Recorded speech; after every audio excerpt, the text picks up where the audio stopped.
Hello guys, आप सबका स्वागत है मेरी एक और वीडियो में। और ये जो वीडियो है ये हमारी वन शॉट सीरीज़ की थर्ड वीडियो होने वाली है। और ये जो वीडियो है ये होने वाली है about culture of Jammu and Kashmir. तो अभी तक हमने वन शॉट सीरीज़ की दो वीडियोस ऑलरेडी बना चुका हूँ मैं, जिसमें से हमने पहली वीडियो बनाई थी about one shot history of Jammu Kashmir, and उसके बाद हमने दूसरी वीडियो बनाई थी about one shot geography of Jammu Kashmir. तो ये हमारी उस सीरीज़ की तीसरी वीडियो होने वाली है जिसमें हम जम्मू कश्मीर के कल्चर के बारे में बात करेंगे। एंड ऐसे ही हम आगे जितने भी और टॉपिक्स हमारे बचते हैं, जैसे polity of Jammu and Kashmir है या बाकी जो economy of Jammu and Kashmir है, उसके ऊपर भी हम लोग वीडियोस बनाएंगे। बट अभी का जो हमारा टॉपिक है वो होने वाला है about culture of Jammu and Kashmir. तो चलिए शुरू करते हैं culture of Jammu and Kashmir के बारे में जानना। तो अगर हम जम्मू एंड कश्मीर के कल्चर की बात करें तो सबसे पहले आपको इस चीज़ के बारे में पता होना चाहिए, इस चीज़ की नॉलेज होनी चाहिए कि कल्चर जो है वो क्या होता है। तो कल्चर का मतलब क्या होता है? कल्चर का मतलब बेसिकली एक जगह, कोई पर्टिकुलर जगह जो है वहाँ के लोग कैसे रहते हैं, उनका रहन सहन कैसा है, वो कैसे कपड़े पहनते हैं, कैसी भाषा बोलते हैं, कैसे उनके रस्म व रिवाज हैं। ये सारी जो चीज़ें होती हैं बेसिकली लोगों का जो रहन सहन है वो कल्चर में आता है। और इसी कल्चर में हम अलग अलग चीज़ों के बारे में पढ़ेंगे। तो सबसे पहले let's talk about fairs and festivals. Fairs and festivals की बात करें तो हम बात करने वाले हैं कि जम्मू एंड कश्मीर में कौन कौन से फेयर्स, कौन कौन से मेले जो है वो लगते हैं, और कौन कौन से फेस्टिवल्स, कौन कौन से त्यौहार जो है वो यहाँ पे सेलिब्रेट किए जाते हैं। ठीक है। अब अगर हम जम्मू एंड कश्मीर की बात करें तो जम्मू एंड कश्मीर जो है, ये जो यूनियन टेरिटरी है, इसको पूरे विश्व में जो है स्वर्ग का दर्जा मिला है। ठीक है, पूरी दुनिया में स्वर्ग जो है वो कश्मीर को बोला जाता है। और कश्मीर का अपना एक बहुत ही बहुत ही रिच इतिहास है। हम ऑलरेडी कश्मीर के इतिहास के बारे में पढ़ चुके हैं। हमने बात की थी मुग़ल्स की, कि मुग़ल्स जो है उन्होंने कश्मीर पे शासन किया था और उन्होंने बहुत सारी चीज़ें बनाई थी। फॉर एग्ज़ाम्पल जो फेमस शालीमार गार्डन है या जो निशात बाग है वो मुग़ल्स ने बनवाया था। सिमिलरली अगर हम बात करें जम्मू में डोगराज ने जो है बहुत सारे महल जो है वो बनवाए थे। For example Hari palace, Hari Niwas palace की बात करें, या हम मुबारक मंडी पैलेस की बात करें, या बहुत सारे फोर्ट्स की बात करें, तो एक बहुत ही एक रिच इतिहास है जम्मू कश्मीर का। And at the same time अगर हम जम्मू एंड कश्मीर की बात करें तो जम्मू एंड कश्मीर का जो लैंडस्केप है, जम्मू एंड कश्मीर की जो ब्यूटी है वो बहुत ज़्यादा अट्रैक्ट करती है लोगों को। अगर हम कश्मीर की बात करें तो कश्मीर जो है वो अपनी खूबसूरती के लिए पूरी दुनिया में जाना जाता है।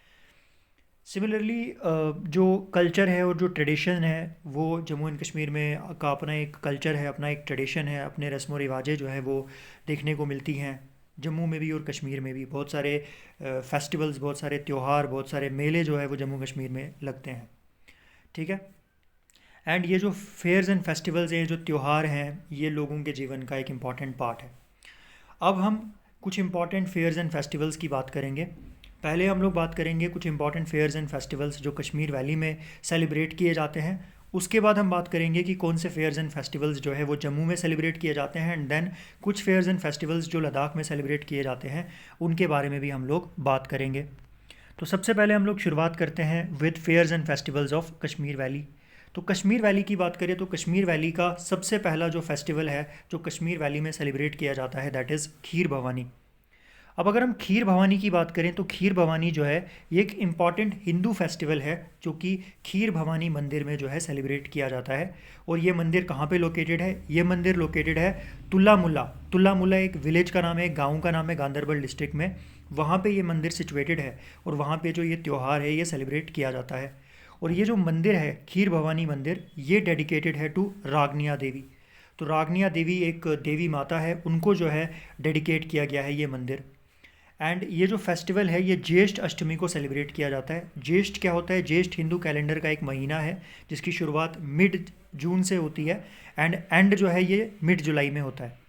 एंड मिड जून में जो है इसकी शुरुआत होती है, ये जो है सेलिब्रेट किया जाता है खीर भवानी का फेस्टिवल। इसके बाद बात करें तो नंबर 2 पे जो फेस्टिवल जम्मू कश्मीर में सेलिब्रेट किया जाता है दैट इज़ ईद फेस्टिवल। अब पहले हमने हिंदू फेस्टिवल की बात की, लेकिन आपको पता है कि कश्मीर में जो सिग्निफिकेंट पॉपुलेशन है कश्मीर की वो मुस्लिम, वो इस्लाम रिलीजन को जो है फॉलो करती है। तो दैट इज़ वाई ईद एक इम्पॉर्टेंट फेस्टिवल है जो कश्मीर में सेलिब्रेट किया जाता है। और 2 ईदें हैं जिनको कश्मीर में सेलिब्रेट किया जाता है। सबसे पहली जो ईद है दैट इज़ ईद उल फित्र। और ईद उल फित्र जो है ये रमज़ान का जो महीना होता है, ये वो महीना होता है जिसको इस्लाम में सबसे पवित्र महीना, सबसे पाक महीना बोला जाता है। ये महीना जिस दिन एंड होता है उस दिन ईद उल फित्र का जो फेस्टिवल है वो सेलिब्रेट किया जाता है। एंड दूसरी जो ईद है that is Eid ul Zuha. And Eid ul Zuha है ये सेलिब्रेट की जाती है बिकॉज इस दिन जो प्रॉफिट इब्राहिम थे, जो कि पहले प्रॉफिट थे, उन्होंने एग्री किया था, उन्होंने वो इस चीज़ को लेके सहमत हो गए थे कि वो अपने बेटे को सेक्रीफाइस करेंगे, क्योंकि जो है अल्लाह की कमांड को जो है वो फॉलो करना चाहते थे। तो इस तरीके से 2 फेस्टिवल्स की हमने बात की, खीर भवानी की बात की हमने एंड ईद फेस्टिवल की बात की। फिर बात करते हैं थर्ड फेस्टिवल की। तो तीसरा फेस्टिवल जो बहुत इंपॉर्टेंट फेस्टिवल सेलिब्रेट किया जाता है कश्मीर में that is Shivratri festival. Shivratri की बात करें तो शिवरात्रि का मतलब क्या होता है? शिवरात्रि का मतलब होता है नाइट ऑफ शिवा, शिवा की रात्रि, शिव की रात। तो ये भी एक बहुत पॉपुलर फेस्टिवल है जम्मू कश्मीर का। एंड कश्मीर वैली में ये फेस्टिवल स्पेशली जो है सेलिब्रेट किया जाता है कश्मीरी पंडित्स के द्वारा, ठीक है। और एक बहुत ही यूनिक तरीके से जो है वो इस फेस्टिवल को सेलिब्रेट करते हैं। और लोकल लैंग्वेज में शिवरात्रि को हेरात के नाम से जो है वो जाना जाता है, ठीक है। इसके बाद कुछ और फेस्टिवल्स की बात करें तो एक और फेस्टिवल जो सेलिब्रेट किया जाता है कश्मीर में that is tulip festival. Tulip festival की बात करें तो श्रीनगर जो शहर है कश्मीर वैली का, जो कैपिटल है, समर कैपिटल है जम्मू कश्मीर की, वहाँ पे एशिया का सबसे बड़ा टुलिप गार्डन है। और वहाँ पे जो है डिफरेंट टाइप की जो वेराइटीज़ हैं टुलिप फ्लावर्स की वो देखने को मिलती है। एंड टुलिप का जो फेस्टिवल है ये हर साल अप्रैल के महीने में जो है ये सेलिब्रेट किया जाता है। तो ये एक इम्पॉर्टेंट क्वेश्चन आपसे जीके के पॉइंट ऑफ व्यू से पूछा जा सकता है कि बताओ टुलिप का जो फेस्टिवल है वो कौन से महीने में सेलिब्रेट किया जाता है? तो इसका आंसर आप बता सकते हो कि अप्रैल के महीने में सेलिब्रेट किया जाता है। तो जितने भी टूरिस्ट हैं जो कश्मीर जाते हैं, जो श्रीनगर जाते हैं, वो टुलिप फेस्टिवल को डेफिनेटली इन्जॉय करते हैं। एंड सिमिलरली जो लोकल लोग हैं वो भी टुलिप फेस्टिवल को इन्जॉय करते हैं। इसके बाद बात करते हैं अमरनाथ यात्रा की। तो अमरनाथ यात्रा की बात करें तो अमरनाथ यात्रा जो है इसको बहुत ज़्यादा पवित्र माना जाता है बिकॉज ऐसा लोगों का मानना है, लोगों का बिलीफ है, लोगों का विश्वास है कि कोई इंसान अगर अमरनाथ यात्रा करता है तो उससे क्या होता है कि उसके जीवन के जितने भी पाप हैं वो सब पाप खत्म हो जाते हैं और उसकी डायरेक्ट एंट्री जो है वो हेवन में होती है, स्वर्ग में होती है। एक स्टोरी है, उस स्टोरी के अकॉर्डिंग ये कहा जाता है कि जो भगवान शिव थे, उन्होंने जो पार्वती थी जो कि उनकी वाइफ थी, उनको ये जो वर्ल्ड है, ये जो सृष्टि है, इसकी क्रिएशन, इसकी रचना कैसे हुई थी उसके बारे में जो है वो बताया था एक गुफा में। और उसी गुफा में जो है बेसिकली एक शिवलिंग है जहाँ पे लोग जो है पूजा करने के लिए जो है जाते हैं। एंड ये यात्रा जो है ये हिंदूज़ के लिए एक बहुत इंपॉर्टेंट यात्रा है, एक इम्पॉर्टेंट एक पिलग्रिमेज साइट है। फिर बात करते हैं नवरोज़ फेस्टिवल की। तो नवरोज़ फेस्टिवल एक और फेस्टिवल है जो कश्मीर में सेलिब्रेट किया जाता है। इस फेस्टिवल को सेलिब्रेट करते हैं शिया मुस्लिम्स कश्मीर वैली में और बहुत धूमधाम से जो है इस फेस्टिवल को सेलिब्रेट किया जाता है। 9 दिनों तक जो लोग हैं वो इस फेस्टिवल को सेलिब्रेट करते हैं। मार्च के महीने में लगभग 20-21 मार्च के अराउंड जो है इस फेस्टिवल को सेलिब्रेट किया जाता है। बेसिकली पर्शियन न्यू ईयर, जो पर्शियंस थे उन वो लोग जो है उनका न्यू ईयर जो है वो इस दिन से शुरू होता है। फिर बात करते हैं बैसाखी फेस्टिवल की। तो एक और फेस्टिवल जो सेलिब्रेट किया जाता है that is Baisakhi. Baisakhi festival की बात करें तो बैसाखी फेस्टिवल का जो नाम है वो वैसाख से निकला है। वैसाख बेसिकली एक महीना, जैसे हमने ज्येष्ठ की बात की थी, तो जैसे ज्येष्ठ एक हिंदू कैलेंडर का एक मंथ है, वैसे वैसाख जो है वो भी हिंदू कैलेंडर का एक मंथ है। और सबसे पहला मंथ हिंदू कैलेंडर का जो होता है दैट इज़ बैसाख, ठीक है। तो वैसाख से ये फेस्टिवल सेलिब्रेट हुआ, बैसाखी। अब वैसाख से इसका नाम ओरिजिनेट हुआ, इसका मतलब कि वैसाख में ही ये फेस्टिवल सेलिब्रेट किया जाता है। नॉर्मली 13 अप्रैल को ये फेस्टिवल सेलिब्रेट किया जाता है और इस फेस्टिवल को सेलिब्रेट करने का रीज़न ये है कि इस दिन नॉर्थ इंडिया में जो लोग हैं वो फसल की कटाई करते हैं और शादियों के लिए ये जो त्यौहार है ये बहुत ज़्यादा पवित्र जो है वो माना जाता है। कश्मीर वैली की बात करें तो कश्मीर वैली में जो सिख्स हैं और जो पंडित्स हैं वो इस फेस्टिवल को बहुत बढ़िया तरीके से धूमधाम से जो है वो मनाते हैं। इसके बाद अगर हम बात करें तो एक और फेस्टिवल है स्नो फेस्टिवल जो मनाया जाता है। स्नो फेस्टिवल की बात करें तो स्नो फेस्टिवल को ऑर्गेनाइज़ करता है डिपार्टमेंट ऑफ टूरिज़्म, जो कि government of Jammu and Kashmir के अंडर आता है। ये जो डिपार्टमेंट है ये गुलमर्ग में जनवरी एंड फेब के बीच में जो है इस फेस्टिवल को ऑर्गेनाइज़ करता है। एंड ये जो फेस्टिवल है, इस फेस्टिवल की जब सेलिब्रेट किया जाता है तो इससे क्या होता है कि जो विंटर स्पोर्ट्स हैं उनकी शुरुआत जो है वो गुलमर्ग में हो जाती है। बहुत सारे विंटर स्पोर्ट्स जो हैं वो यहाँ पे खेले जाते हैं कश्मीर में। फॉर एग्ज़ाम्पल बहुत सारी एक्टिविटीज़ यहाँ पे परफॉर्म की जाती हैं, जैसे skiing, snow rugby, snow cycling, snow baseball, ice skating and night skiing. उसके बाद बात करते हैं जम्मू प्रोविंस की। तो अभी हम ऑलरेडी बात कर चुके हैं उन फेस्टिवल्स की या उन फेयर्स की जो ऑर्गेनाइज़ किए जाते हैं कश्मीर में। अब हम बात करेंगे जम्मू रीजन में जो फेयर्स एंड फेस्टिवल सेलिब्रेट किए जाते हैं उनकी। तो लेट्स स्टार्ट विद जीडी मेला। तो सबसे इम्पॉर्टेंट जो मेला है एंड इससे रिलेटेड क्वेश्चन बड़ी बार जो है पूछा भी जाता है, दैट इज़ जीडी मेला।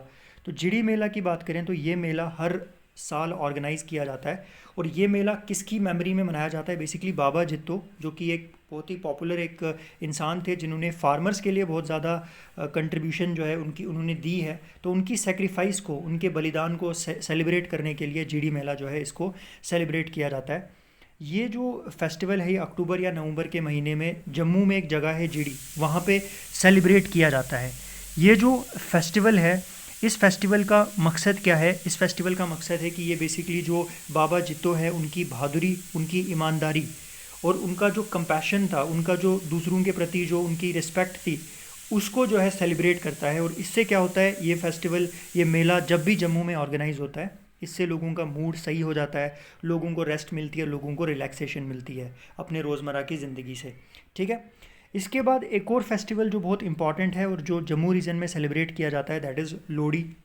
तो अगेन एक ऐसा फेस्टिवल की ऐसा माना जाता है कि ये जो फेस्टिवल है इसके बाद क्या होता है कि जो स्प्रिंग सीज़न है, जो बहार का मौसम है, उसकी शुरुआत जम्मू रीजन में हो जाती है। ठीक है। एंड 13 जनवरी को ये जो फेस्टिवल है सेलिब्रेट किया जाता है मकर संक्रांति के एक दिन पहले। एक स्पेशल डांस जो है वो इस फेस्टिवल के दौरान मनाया जाता है, जिसको छज्जा डांस भी बोला जाता है। सिमिलरली लोग जो है वो आग जलाते हैं, ठीक है, लोहड़ी को सेलिब्रेट करने के लिए। इसके बाद एक और पॉपुलर मेला जो जम्मू में ऑर्गेनाइज़ किया जाता है, दैट इज़ बाहू मेला। तो ये एक बहुत ही मेजर फेस्टिवल है, त्यौहार है, जो कि बाहू फोर्ट जो जम्मू में है, वहाँ पे जो फेमस काली टेम्पल है, वहाँ पे जो है सेलिब्रेट किया जाता है। साल में 2 बार इस फेस्टिवल को सेलिब्रेट किया जाता है, पहले मार्च अप्रैल के महीने में, उसके बाद सितंबर अक्टूबर के महीने में। बहुत सारे जो यात्री हैं वो इस फोर्ट में आते हैं और मंदिर के दर्शन करने के लिए भी जाते हैं। फिर बात करते हैं पुरमंडल मेला की। तो पुरमंडल मेला की बात करें तो जो पुरमंडल मेला है ये एक और इम्पॉर्टेंट मेला है जो कि जम्मू के पुरमंडल में सेलिब्रेट किया जाता है। और इस मेले की जो सिग्निफिकेंस है, इस मेले की इंपॉर्टेंस क्या है कि महाशिवरात्रि का जो त्यौहार होता है उस दिन ये मेला जो है इसको सेलिब्रेट किया जाता है। तो बेसिकली जिस दिन शिव जो गॉड थे, लॉर्ड शिव थे, उनकी मैरिज पार्वती के साथ हुई थी, उस दिन को सेलिब्रेट किया जाता है इस मेले में। उसके बाद बात करते हैं बैसाखी की। तो बैसाखी की बात करें तो ये एक और इम्पॉर्टेंट फेस्टिवल सेलिब्रेट किया जाता है। बेसिकली ये जो फेस्टिवल है ये नए साल की शुरुआत को सेलिब्रेट करता है और जम्मू के जो सिख्स हैं उनके लिए फेस्टिवल बहुत ज़्यादा इम्पॉर्टेंट है। ऐसा माना जाता है कि जो 10वें गुरु थे, गुरु गोबिंद सिंह जी, उन्होंने जो खालसा, जो उनका अपनी एक मिलिट्री ऑर्गेनाइजेशन थी, वो उन्होंने 1699 में बनाई थी। इस फेस्टिवल के दौरान क्या होता है, बहुत सारे जो मेले हैं वो ऑर्गेनाइज़ किए जाते हैं, भांगड़ा डांस परफॉर्म किया जाता है, ठीक है, और लोग जो है इस फेस्टिवल को सेलिब्रेट करते हैं। फिर बात करते हैं हम लोग तिहाड़ की। तो तिहाड़ की बात करें तो तिहाड़ भी एक बहुत ही इंटरेस्टिंग फेस्टिवल है जो भदरवाह एंड किश्तवाड़ में जो है चैत्र, मार्च एंड अप्रैल के महीने में जो है वो सेलिब्रेट किया जाता है। ठीक है। इसके बाद अगर हम बात करें तो इसके बाद आता है मानसर फूड एंड क्राफ्ट्स मेला। अगर मानसर फूड एंड क्राफ्ट्स मेला की बात करें तो ये एक बहुत ही एक इम्पॉर्टेंट और एक बढ़िया एक फेस्टिवल है, एक मेला है जो ऑर्गेनाइज़ किया जाता है जम्मू में। 3 दिनों तक ये मेला चलता है और बहुत सारे जो टूरिस्ट हैं वो यहाँ पे आते हैं। ठीक है।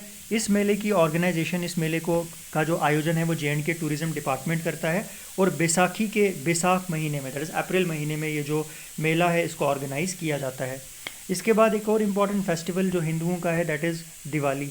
ठीक है। तो जम्मू के जो लोग हैं वो दिवाली का जो फेस्टिवल है उसको धूमधाम से मनाते हैं और एडवांस में ही अपने घरों को सजाते हैं। ठीक है। चाहे यंग हो, चाहे नौजवान हो, चाहे बूढ़े हो, सारे लोग जो है वो खुशियाँ मनाते हैं और वो पटाखे फोड़ते हैं, एक दूसरे के घरों में जाके मिठाइयाँ बांटते हैं। तो एक बहुत ही पुराना, बहुत ही अच्छा फेस्टिवल है जिसको सेलिब्रेट किया जाता है। तो इस तरीके से हमने कश्मीर के फेस्टिवल्स की बात कर ली, जम्मू के फेस्टिवल्स की बात कर ली। अब हम लद्दाख के फेस्टिवल्स के बारे में बात करते हैं। तो लद्दाख के फेयर्स एंड फेस्टिवल्स की बात करें तो सबसे पहला जो फेस्टिवल आता है जो लद्दाख में सेलिब्रेट किया जाता है, that is Hemis festival. Hemis festival की बात करें तो हेमिस फेस्टिवल जो है ये एक बहुत ही इंपॉर्टेंट फेस्टिवल है जो लद्दाख रीजन में सेलिब्रेट किया जाता है। और ऐसा माना जाता है कि गुरु पद्म संभवा जो है उनका जन्म इस दिन हुआ था, तो उनकी बर्थ एनिवर्सरी को सेलिब्रेट किया जाता है, उनके जन्मदिन को सेलिब्रेट किया जाता है इस फेस्टिवल के दौरान। ये फेस्टिवल जो है एक हेमिस मोनेस्ट्री है लद्दाख में, उसका जो कॉर्टयार्ड है, उसका जो बाहर का जो एरिया है, वहाँ पे ये फेस्टिवल जो है सेलिब्रेट किया जाता है। एंड जो 10वां दिन है सी चू, जो कि Tibetan lunar month, Tibetan calendar का एक महीना होता है, उसमें ये जो फेस्टिवल है इसको सेलिब्रेट किया जाता है।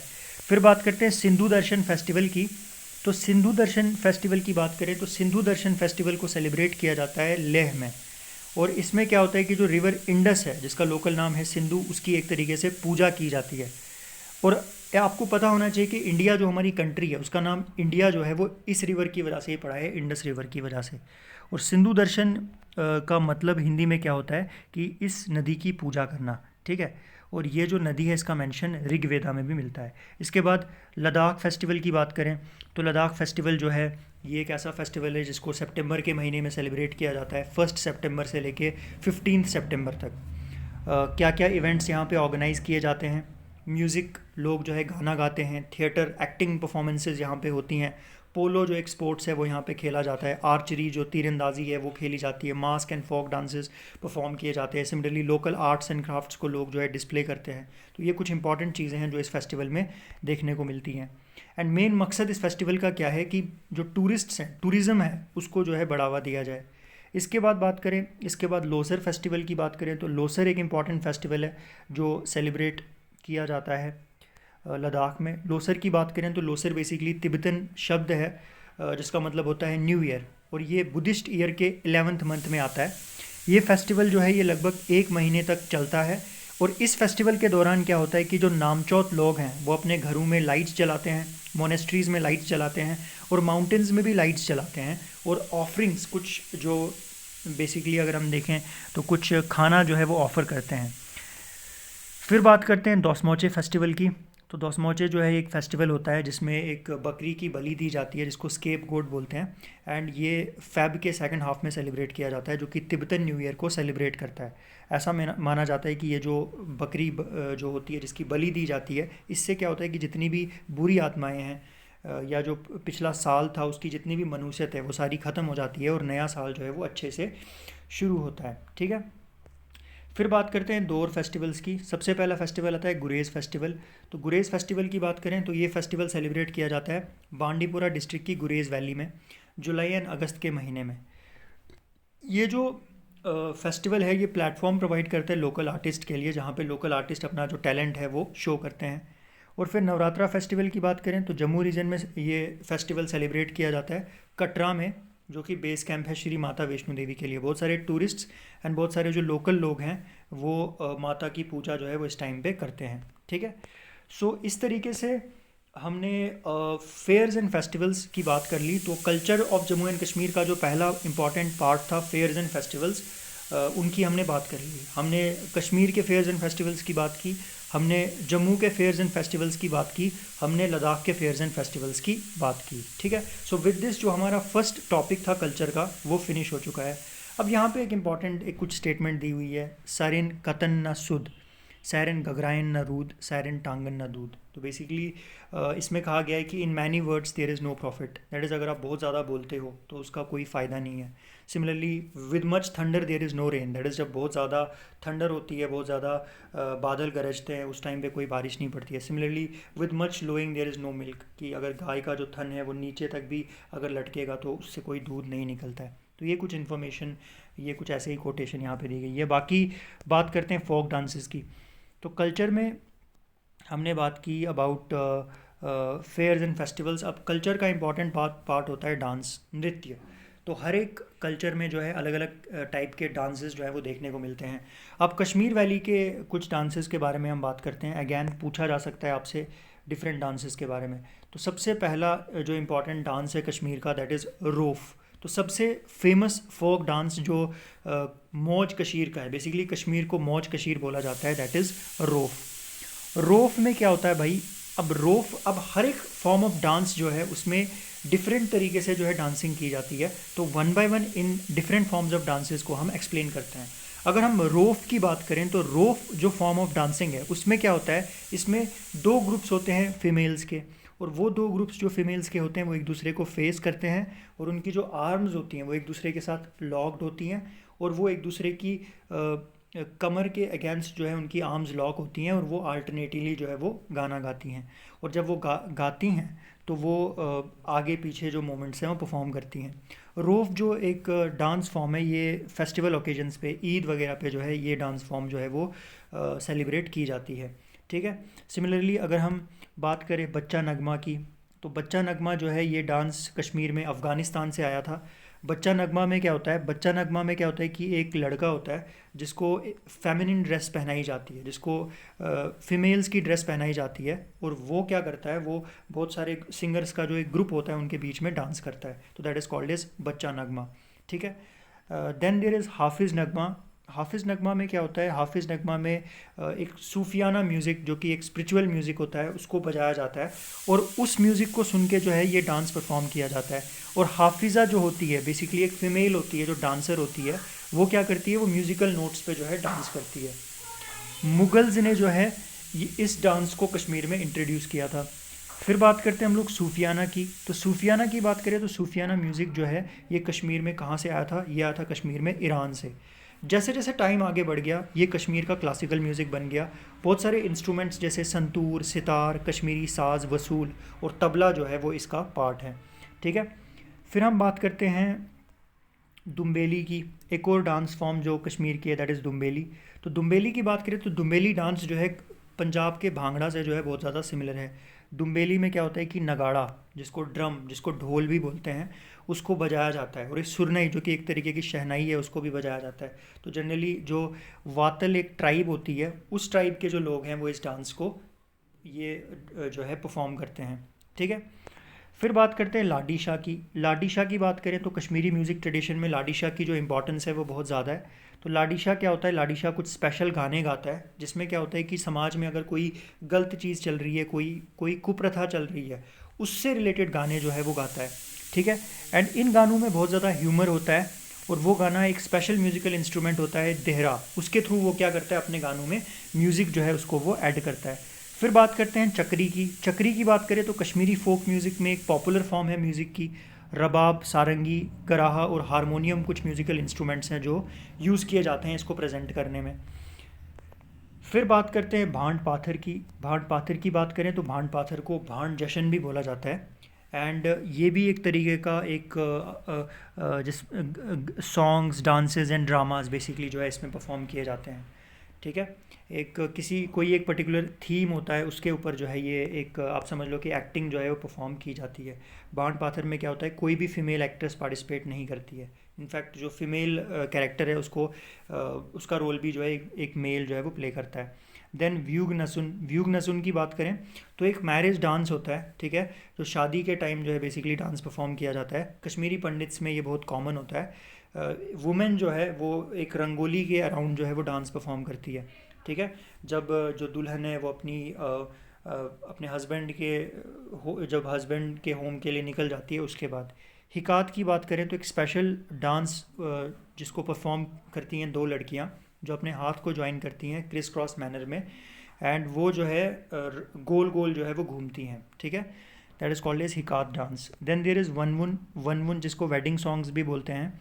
तो जो कश्मीर में जो जब भी कोई वेडिंग होती है, शादी होती है, तो उस टाइम पे ये सॉन्ग्स, ये गाने जो है वो गाए जाते हैं। और इन गानों के बगैर अगर किसी शादी में ये गाने नहीं गाए जाते हैं तो ऐसा माना जाता है कि जो शादी है वो इनकम्प्लीट है। एंड दो वुमेन का ग्रुप होता है जो कोरस में ये गाना गाती हैं। ठीक है। और इसमें जो दुल्हन होती है या जो दूल्हा होता है उनकी तारीफ़ की जाती है और ब्लेसिंग्स जो है वो उनको दी जाती हैं। ठीक है। इसके बाद अगर हम बात करें तो कुछ पॉपुलर म्यूज़िकल इंस्ट्रूमेंट्स के बारे में बात करते हैं। सबसे पहला जो म्यूज़िकल इंस्ट्रूमेंट है दैट इज़ संतूर। तो सबसे पॉपुलर जो स्ट्रिंग इंस्ट्रूमेंट है कश्मीर वैली का, जिसका ओरिजिन ईरान में हुआ था, दैट इज़ संतूर। सूफियाना कलाम में इसका यूज़ किया जाता है। कुछ इंपॉर्टेंट जो प्लेयर्स हैं संतूर के वो हैं पंडित भजन सोपोरी, शिव कुमार शर्मा, तरुण भट्टाचार्य, आर विश्वेश्वरम। इनके नाम आपको याद होने चाहिए। आपसे पूछा जा सकता है कि बताओ संतूर, कुछ इंपॉर्टेंट संतूर प्लेयर्स के नाम। देन देयर इज़ रबाब, एक और म्यूज़िकल इंस्ट्रूमेंट है जो कि चक्री एंड सूफियाना कलाम गाने में यूज़ होता है। एंड इसको इंट्रोड्यूस किया था सुल्तान ज़ैनुल आबिदीन ने तुर्किस्तान से। देन तुम्बक नारी, तुम्बक नारी की बात करें तो ये एक सुराही शेप्ड अर्दन म्यूज़िकल इंस्ट्रूमेंट होता है जो कि कश्मीरी वुमेन जो है अलग अलग ओकेजन्स पे यूज़ करती हैं। ठीक है। ईरानी इंस्ट्रूमेंट तुमक से जो है बहुत ज़्यादा सिमिलर है। अब बात करते हैं जम्मू के फोक डांसेस के बारे में। तो कश्मीर के फोक डांसेस को पढ़ने के बाद अब जम्मू के फोक डांसेस की बात करते हैं। सबसे पहले आता है कुद। तो कुद जो है लोक देवता जो होते हैं, देखो हर एक गांव का अपना एक देवता होता है, तो उन देवताओं के लिए जो है ये डांस परफॉर्म किया जाता है। रात को जो है आग के अराउंड जो है लोग ये डांस परफॉर्म करते हैं। बहुत सारे जो इंस्ट्रूमेंट्स जो यूज़ किए जाते हैं जैसे नरसिंघा, छेना, फ्लूट, ड्रम्स। फिर बात करते हैं हेरन की। हेरन मतलब डियर डांस, तो एक ट्रेडिशनल डांस फॉर्म है जो लोहड़ी फेस्टिवल के दौरान जो है ये परफॉर्म किया जाता है। तो इसमें क्या होता है कि जो आर्टिस्ट हैं वो खुद को एक डियर की तरह, एक हिरन की तरह जो है कपड़े पहनते हैं और ढोल नगाड़े पे जो है वो बांसुरी पे जो है वो नाचते हैं। देन गीतरू की बात करें तो डोगरा पहाड़ी रीजन का एक डांस कम सॉन्ग है जो कि फीट्स, फेस्टिवल्स एंड मैरिजेस पे परफॉर्म किया जाता है। फिर बात करते हैं दंडारस की। दंडारस की बात करें तो दंडारस जो है ये जो डांस फॉर्म है ये लोहड़ी फेस्टिवल के दौरान परफॉर्म की जाती है।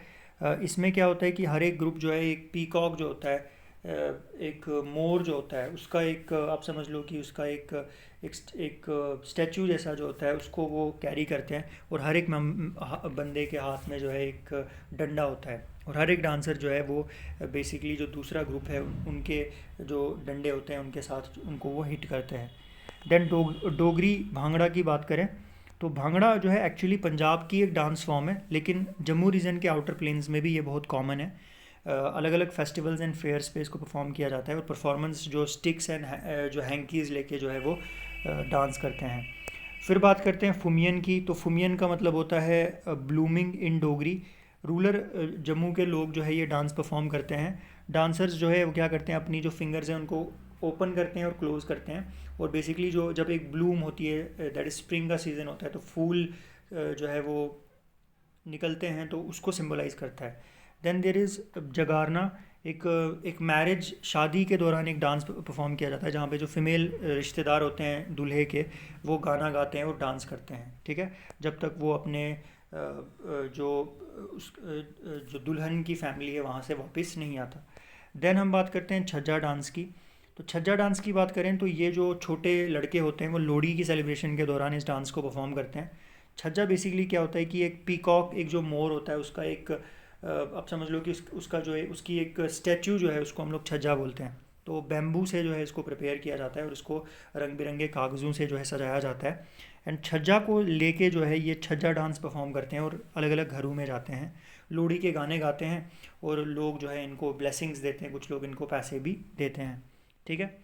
एंड फिर बात करते हैं कड़क की। तो कड़क जो है एक एक एक सिंगिंग फॉर्म है जो जोगी कम्युनिटी जिसको गाती है, एंड 3 मेंबर्स जो ग्रुप के हैं वो इसको परफॉर्म करते हैं। Then you have Benthe. Benthe की बात करें तो बेंथे जो है ये एक सिंगिंग ट्रेडिशन है जो कि गुज्जर्स एंड बकरवाल्स परफॉर्म करते हैं। 5 से 7 मेंबर्स ये डांस परफॉर्म करते हैं। Then there is Surma, song cum dance Dogri में, जिसमें एक लड़की जिसकी अभी अभी शादी हुई है एंड उसका जो हस्बैंड है वो आर्मी में है, उसके दुख को जो है बेसिकली जताया जाता है, एंड कैसे वो जो लड़की है वो चाहती है कि वो अपने लवर से जो है वो मिले। देन क्राउ डांस की बात करें, क्राउ डांस या कव्वा डांस जिसको बोलते हैं, एक डांस है जो कि जम्मू रीजन के जो ट्रेंड आर्टिस्ट्स हैं वो परफॉर्म करते हैं। फ़नी डांस होता है और बहुत पॉपुलर है बच्चों में। एंड देन देयर इज़ कीकली, बहुत सिंपल एंड एंटरटेनिंग डांस होता है, कोई इंस्ट्रूमेंट यहाँ पे यूज़ नहीं किया जाता, लड़कियाँ परफॉर्म करती हैं। देन बारान की बात करें तो ये बेसिकली क्या होती है कि इसमें जो बहादुरी की जो कहानियाँ हैं वो सुनाई जाती हैं, और सॉन्ग्स की फॉर्म में, तो अलग अलग फेयर्स एंड फेस्टिवल्स में ये सुनाई जाती हैं। सो इस तरीके से कल्चर में हमने बात की about fairs and festivals, and हमने डांस की बात की। अब आगे बात करते हैं। तो नंबर 3 पे हमारे पास आता है arts and crafts. Arts and crafts की बात करें तो आर्ट्स एंड क्राफ्ट्स का मतलब क्या होता है, कलाकृतियाँ, ठीक है। अब कश्मीर की बात करें तो कश्मीर जो है वो पूरी दुनिया में फेमस है, ठीक है, अपनी सुंदरता के लिए और अपने सुहावने मौसम के लिए तो फेमस है ही है, but at the same time Kashmir जो है पूरी दुनिया में अपने आर्ट्स एंड क्राफ्ट्स के लिए, अपनी कलाकृतियों के लिए भी बहुत ज़्यादा फेमस है। डिफरेंट टाइप के जो आर्ट्स हैं एंड क्राफ्ट्स हैं वो हमें कश्मीर में देखने को मिलते हैं, ठीक है। ऊन के बने हुए जो कपड़े हैं या जो कारपेट्स हैं, ठीक है। सिमिलरली आपको लकड़ी की बनाई हुई बहुत सारी जो डिज़ाइनदार चीज़ें भी देखने को मिलती हैं, ठीक है। तो हैंडीक्राफ्ट्स जो है वो जम्मू कश्मीर की इकॉनमी का एक इम्पॉर्टेंट पार्ट भी बनाते हैं। अब वन बाय वन जो डिफरेंट आर्ट्स एंड क्राफ्ट्स हैं कश्मीर के, उनके बारे में हम बात करते हैं। So let's start with shawls. तो शॉल्स की बात करें तो कश्मीरी जो टेक्सटाइल्स है, कश्मीर में जितने भी कपड़े बनते हैं उनमें सबसे इम्पॉर्टेंट, सबसे टॉप पे अगर कोई कपड़ा आता है तो that is shawl. And shawls की बात करें तो शॉल्स में जो सबसे जो इम्पॉर्टेंट शॉल है दैट इज़ पश्मीना शॉल। और पश्मीना शॉल की बात करें तो ये शॉल पूरी दुनिया में फ़ेमस है। और पश्मीना शॉल जिस धागे से बनाया जाता है, ये जो फैब्रिक है, जो धागा है, ये केल गोट, जो कि एक वैरायटी होती है गोट की, उसका जो उसके जो बाल होते हैं उनसे जो है ये कपड़ा जो है बनाया जाता है। ठीक है। सिमिलरली दूसरे टाइप के शॉल होते हैं जिनको जमावार शॉल्स बोला जाता है। ये शॉल्स भी बहुत रेयर होते हैं और बाकी शॉल से टोटली डिफरेंट होते हैं। सिमिलरली एक और टाइप के शॉल्स होते हैं जिनको हम लोग कनी शॉल्स बोलते हैं। तो ये भी स्पेशल टाइप के थ्रेड से जो है इनको प्रिपेयर किया जाता है, जिनको कनीज़ बोला जाता है कश्मीरी में। ठीक है। सिमिलरली जो रिंग शॉल होता है जिसको शाहतौश बोलते हैं, इसका जो फैब्रिक होता है, इसका जो धागा होता है वो इतना ज़्यादा बारीक होता है कि वो एक रिंग के थ्रू जो है वो पास हो सकता है। दैट इज़ वाई इसको रिंग शॉल भी बोलते हैं। अब यहाँ पे ये मेंशन करना बहुत ज़रूरी है कि जो शाहतूश है, जो रिंग शॉल है, वो मोस्टली देशों में उसको बैन किया गया है, क्योंकि जो चीरू गोट है, जो कि एक वैरायटी है बकरी की जिससे हमको ये वूल मिलता है, उसको इंडेंजर्ड स्पीशीज़ में जो है उसका नाम रखा गया है साइट्स के अंडर। ठीक है। एंड शॉल इंडस्ट्री जो कश्मीर में है, इसमें इसको इसको बढ़ावा दिया था मुगल्स ने। अकबर और उसके जो सक्सेसर्स थे वो ये शॉल्स पहनते थे।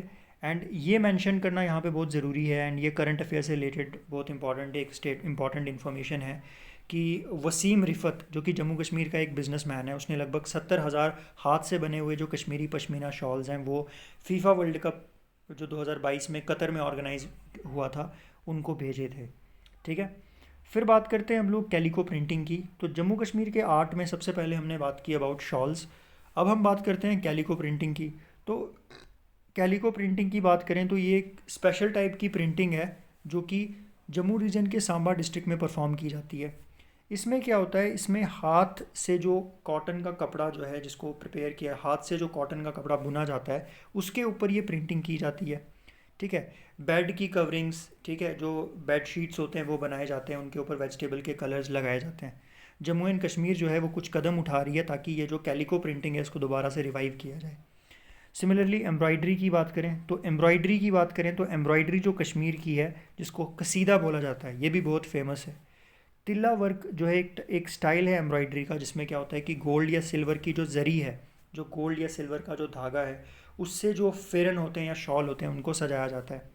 कश्मीरी तिला जो क्रेज़ है, ये जो एम्ब्रॉयडरी है, इसको पॉपुलैरिटी मिली जब अमेरिकन जो एंकर है ओपरा विनफ्री, जो बहुत पॉपुलर है, उसने जो है ये एम्ब्रॉयडरी वाला जो एक साड़ी है उसने पहनी थी। फिर बात करते हैं वुड कार्विंग की। तो कश्मीर की बात करें तो कश्मीर में वॉलनट का जो पेड़ है वो बहुत कॉमनली मिलता है। तो वॉलनट की जो लकड़ी है वो कश्मीर में बहुत ज़्यादा देखने को मिलती है। एंड बिकॉज वॉलनट की जो लकड़ी है, सॉरी, वो बहुत ज़्यादा है, तो दैट इज़ वाई लकड़ी जो है बहुत ज़्यादा एबंडेंटली अवेलेबल है। तो दैट इज़ वाई लकड़ी से जो है आप बहुत सारी चीज़ें बना सकते हो। तो दैट इज़ वाई जो वॉलनट की लकड़ी है उससे बहुत सारी चीज़ें जो है वो कश्मीर में बनाई जाती है।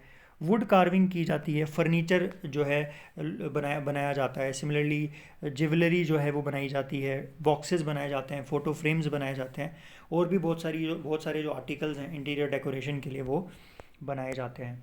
फिर बात करते हैं ख़त्म बंद की। तो ख़त्म बंद जो है बेसिकली क्या है कि एक स्पेशल आर्ट है जिससे क्या होता है कि जो सीलिंग्स हैं उनको बनाया जाता है।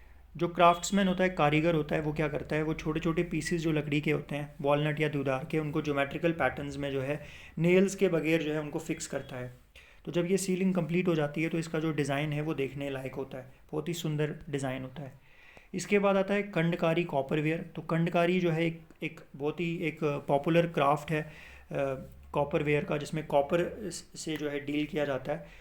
तो यहाँ पे क्या होता है कि जो क्राफ्ट्समैन होता है, जो कारीगर होता है, वो क्या करता है, वो कॉपर के जो बर्तन होते हैं उनमें ज्योमेट्रिकल चीज़ें जो है वो डालता है। सबसे फेमस प्रोडक्ट जो कंडकारी वर्क का है वो है कश्मीरी समोवार, जो कि बेसिकली एक कैटल होती है जिसमें चाय रखी जाती है। ठीक है, जो रशिया से जिसका ओरिजिन हुआ है, और इसमें कहवा या नून चाय जो है उसको प्रिपेयर किया जाता है। एंड देन पेपर मेश की बात करें तो पेपर मेश जो है ये कश्मीर वैली में इसको इंट्रोड्यूस किया था मुस्लिम स्कॉलर मीर सैयद अली हमदानी ने। तो पेपर मेश के जो प्रोडक्ट्स हैं वो पेपर का जो पल्प होता है उससे बनाए जाते हैं और एक एडिसिव से बनाए जाते हैं, और इन प्रोडक्ट्स की जो डिमांड है वो पूरी दुनिया में है। तो बहुत सारे जो क्राफ्ट्समैन हैं उन्होंने ब्रास एंड मेटल लाइनिंग जो है वो इंट्रोड्यूस की है नए style of paper mesh goods में, जिससे वो ज़्यादा ड्यूरेबल जो है वो बन जाते हैं। ठीक है, इसके बाद अगर हम बात करें विकर वर्क, तो विकर वर्क क्या होता है भाई? विकर वर्क की अगर हम बात करें तो विकर वर्क क्या होता है? अब विल्लो जो है, विल्लो की जो बुशेज़ हैं वो कश्मीर में बहुत ज़्यादा देखने को मिलती है दलदल वाले एरियाज़ में, या कश्मीर के जो लेक्स हैं वहाँ पे। तो उनके थ्रू भी बहुत सारे जो सुंदर सुंदर चीज़ें हैं वो कश्मीर में बनाई जाती हैं। शॉपिंग बास्केट्स की बात करें या टेबल्स एंड चेयर्स के लिए जो लैम्प शेड्स हैं वो बनाई जाती हैं। ठीक है, सिमिलरली एक बहुत ही पॉपुलर एक बर्तन है कश्मीर में जिसको कांगड़ी बोला जाता है। ठीक है, उसमें क्या होता है कि मिट्टी का एक बोल होता है, उसके बाहर से जो है विकर वर्क होता है। तो कश्मीर में कोई भी फैमिली जो है वो अपनी विंटर कांगड़ी के बगैर जो है वो कंप्लीट नहीं कर सकती। फिर बात करते हैं फुलकारी की। So if you talk about Phulkari, तो फुलकारी भी एक ट्रेडिशनल क्राफ्ट है जम्मू का, जिसमें फ्लोरल डिज़ाइंस जो है वो यूज़ किए जाते हैं। तो ये भी एक आर्ट है जिसको फैमिलीज़ घर में जो है परफॉर्म किया जाता है, और ये आर्ट वुमेन्स परफॉर्म करती है। ठीक है, तो एक जो ब्राइड होती है, जो दुल्हन होती है, उसका जो ड्रेस होता है वो फुलकारी के बगैर जो है उसको इनकम्प्लीट जो है वो माना जाता है।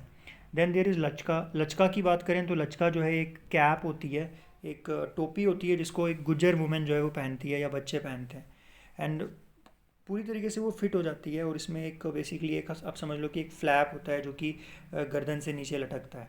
ठीक है, देन देयर इज़ बिन्ना। तो बिन्ना जो है ये स्ट्रॉ क्राफ्ट है किश्तवाड़ का। दैट इज़ जो स्ट्रॉ होता है, जो पैडी होती है, जो धान होता है, उसका जो घास होता है, उससे जो है ये उस पर एक्टिविटी परफॉर्म की जाती है। इससे क्या होता है कि लोग मैट्स जो होते हैं, कारपेट जो हैं वो स्ट्रॉ से बनाते हैं, और अलग अलग डिज़ाइंस जो है उनको दिया जाता है। ठीक है, देन बात करते हैं हम लोग कारपेट्स की। कारपेट्स जो है, कारपेट्स जिसको दरी भी बोलते हैं, कारपेट्स में अगर हम बात करें तो गब्बा जो है, जो कि एक जिसके ऊपर एक यूनिक टाइप की कवरिंग होती है जो कि फ्लोर को कवर करने में यूज़ किया जाता है। तो वो जो पुराने कपड़े होते हैं उनसे प्रिपेयर किया जाता है, और अलग अलग डिज़ाइंस में देखने को मिलता है। नमदा जो है, वूल की जब बीटिंग की जाती है उसके बाद जो है नमदा प्रिपेयर किया जाता है। सिमिलरली चेन स्टिच रग जो है, इसको भी मैन्युफैक्चर किया जाता है, जिसमें हेजियन क्लॉथ और कोर्स वूल जो है उसका यूज़ किया जाता है। उसके ऊपर फूल के जो डिज़ाइंस है वो लगाए जाते हैं। ऐसा माना जाता है कि कारपेट इंडस्ट्री जो है उसको वैली में इंट्रोड्यूस किया था सुल्तान ज़ैनुल आबिदीन ने पर्शिया से। ठीक है, देन बशोली पेंटिंग्स की बात करें तो बशोली पेंटिंग्स भी बहुत पॉपुलर है, एंड बशोली पेंटिंग्स के बारे में भी आपको पता होना चाहिए। तो बशोली पेंटिंग्स की बात करें तो बशोली पेंटिंग्स का जो ओरिजिन है वो जम्मू एंड कश्मीर के कठुआ डिस्ट्रिक्ट में हुआ था। तो मिनिएचर पेंटिंग्स का एक बहुत ही पॉपुलर स्कूल है, और फर्स्ट स्कूल ऑफ पहाड़ी पेंटिंग्स इसको बोला जाता है। एंड डॉक्टर हरमैन गॉल्ड्स के अकॉर्डिंग बशोली पेंटिंग्स जो है वो इंडियंस की एक बहुत ग्रेट अचीवमेंट है। ठीक है, एक आइवरी शीट जो है उसके ऊपर जो है बशोली पेंटिंग जो है वो बनाई जाती है। ये मेंशन करना बहुत ज़रूरी है कि बशोली पेंटिंग को जियोग्राफिकल इंडिकेशन टैग जो है वो मिला था। अब geographical indication tag is another thing जिसको लेके बच्चों को बहुत कन्फ्यूजन होती है। तो जीआई टैग का मतलब क्या होता है कि बेसिकली ये टैग जब किसी चीज़ को मिलता है तो ये चीज़ जो है, ये टैग जो है, ये बेसिकली हमको ये बताता है कि ये जो जगह है इसका ओरिजिन कहाँ से हुआ है। तो जैसे बशोली पेंटिंग को जीआई टैग मिला, तो जीआई टैग का मतलब कि वो चीज़ इसको ऑथेंटिकेट करेगा कि बशोली पेंटिंग जो है उसका ओरिजिन कठुआ में ही मिला है। ठीक है, और ये जो चीज़ है ये पूरी दुनिया में उसकी लोकेशन की वजह से जानी जाएगी। अब बात करते हैं पश्मीना एंड नपोलियंस वाइफ की। ठीक है, तो वर्ल्ड फेमस जो फ्रेंच एम्परर था नेपोलियन बोनापार्टे, उसने अपनी वाइफ जो जोसेफिन थी उसको कश्मीरी पश्मीना शॉल गिफ्ट किया था। एंड उसको जब ये गिफ्ट मिला तो इसको देख के वो बहुत ज़्यादा खुश हो गई, और उसने बाद में 100 शॉल्स जो है वो कश्मीर से और मंगाए थे। ठीक है, एंड बिकॉज ऑफ दैट जब उसने ये कश्मीरी शॉल पहना and she was a queen, so obviously बाकी लोग भी उसको देख के बहुत ज़्यादा इम्प्रेस हो गए। उसके बाद ये एक फ़ैशन जो है वो कश्मीर में, यूरोप में बन गया। ठीक है, एंड ऐसा माना जाता है कि सबसे बड़ी कलेक्शन जो पश्मीना शॉल्स की थी वो उसके पास ही थी।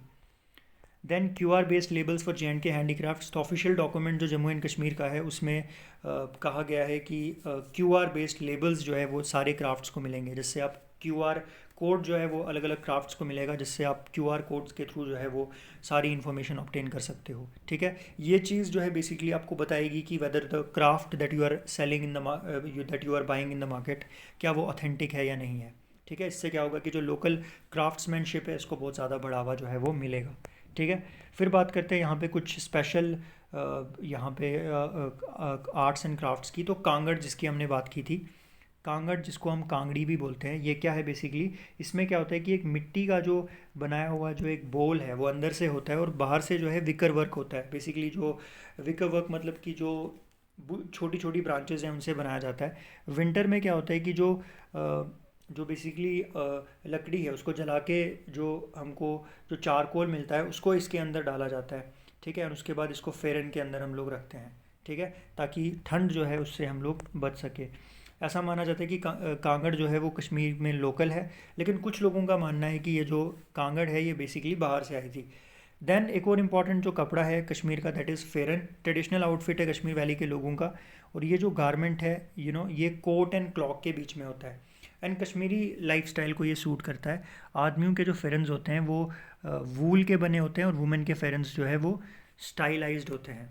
ठीक है, उनमें ज़्यादा स्टाइल दिखने को मिलता है। देन समोवार की बात करें तो एक कश्मीरी टी कैटल होती है जिसमें कहवा या नून चाय, जिसको शीर चाय भी बोलते हैं, उसको प्रिपेयर किया जाता है। ये कॉपर या ब्रास की बनी होती है।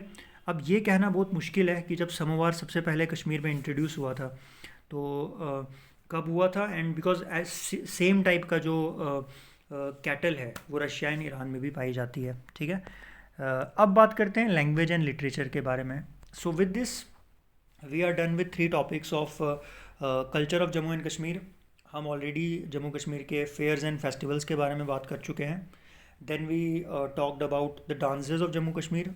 उसके बाद हमने आर्ट्स एंड क्राफ्ट्स की बात की। अब हम नंबर 4 पे जम्मू कश्मीर के लैंग्वेज की बात करेंगे, दैट इज़ जम्मू कश्मीर में कौन कौन सी भाषाएं जो है वो बोली जाती हैं, एंड लिटरेचर, कौन कौन सी बुक्स जो है वो जम्मू कश्मीर में लिखी गई हैं, कौन कौन से इंपॉर्टेंट पोइट्स हैं एंड राइटर्स हैं। जम्मू एंड कश्मीर की बात करें तो जम्मू एंड कश्मीर और लद्दाख जो है इसकी जो पॉपुलेशन है उसको हम लोग 3 लिंग्विस्टिक ग्रुप्स में बांट सकते हैं। ठीक है, दैट इज़ 3 अलग अलग भाषाएं जो हैं वो जम्मू कश्मीर में बोली जाती हैं। कश्मीर वैली की बात करें तो कश्मीर वैली में जो लोग रहते हैं वो कश्मीरी में बात करते हैं और उर्दू में बात करते हैं। तो 2 इंपॉर्टेंट लैंग्वेजेस जो कश्मीर में बोली जाती हैं, first is Kashmiri and second is Urdu. Jammu में कौन कौन सी लैंग्वेज बोली जाती है? जम्मू में बोली जाती है डोगरी, हिंदी और पहाड़ी, और लद्दाख में बोली जाती है लद्दाखी। तो 3 डिफरेंट रीजन्स में 3 डिफरेंट टाइप की लैंग्वेजेस बोली जाती हैं। अभी कुछ नई ऑफिशियल लैंग्वेजेस की बात करें JNK की, तो नई ऑफिशियल लैंग्वेजेस जो जम्मू एंड कश्मीर की हैं, कश्मीरी, डोगरी, उर्दू, हिंदी एंड इंग्लिश। लेकिन text of all bills, acts, orders, rules, regulations and bylaws जो हैं, जो लेजिस्लेटिव असेंबली इशू करेगी, वो हमेशा वो किस लैंग्वेज में होंगे? इंग्लिश में होंगे।